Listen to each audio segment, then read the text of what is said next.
So these are the issues around violence, the blind spots that we have, the hypocrisies that we have.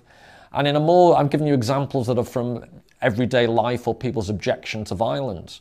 But to give a much more pointed political example, before the Allied troops went to war with Iraq, there was a sanctions regime against Saddam Hussein.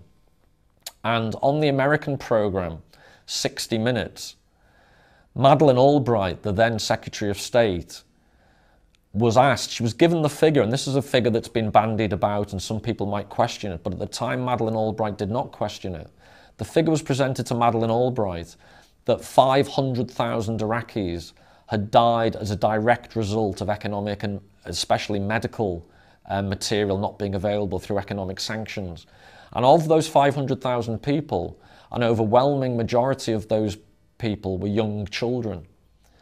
And on 60 Minutes, can find the exact phrase, but on 60 Minutes, Madeleine Albright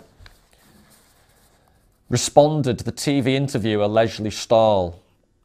"We have heard that 500,000 children have died. I mean, that's more children than died in Hiroshima. And you know, is the price worth it?" To which Madeleine Albright, as US Secretary of State, replied, "I think this is a very hard choice, but we think the price is worth it."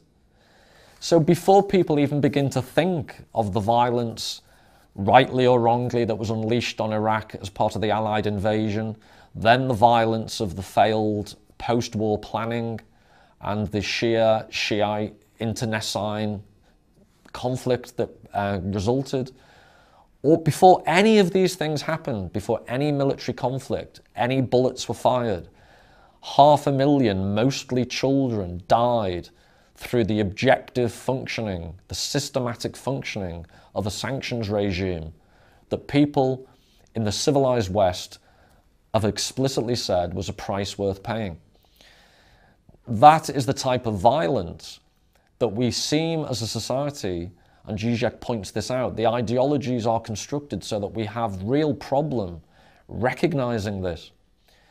Now, compared to that, there was a documentary on BBC television devoted to the French Revolution called The Terror. And I would suggest that in historical, this goes directly to Zizek's point, and I think a point Robespierre might make, the idea that we seem to want revolutions without revolution. So in this program, and again, it goes to the notion of the symbolic violence of how Zizek and others, Zizek was a contributor to this program. So was Simon Sharma, famous talking head on British television.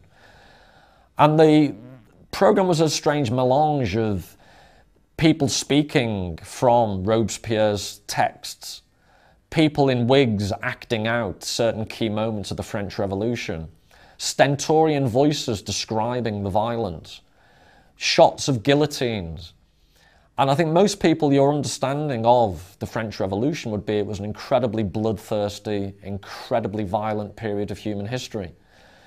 At the end of this program, the screen blacks out and the figure is given that between 1789 and 1993, during the worst revolutionary excesses, 55,000 people were killed.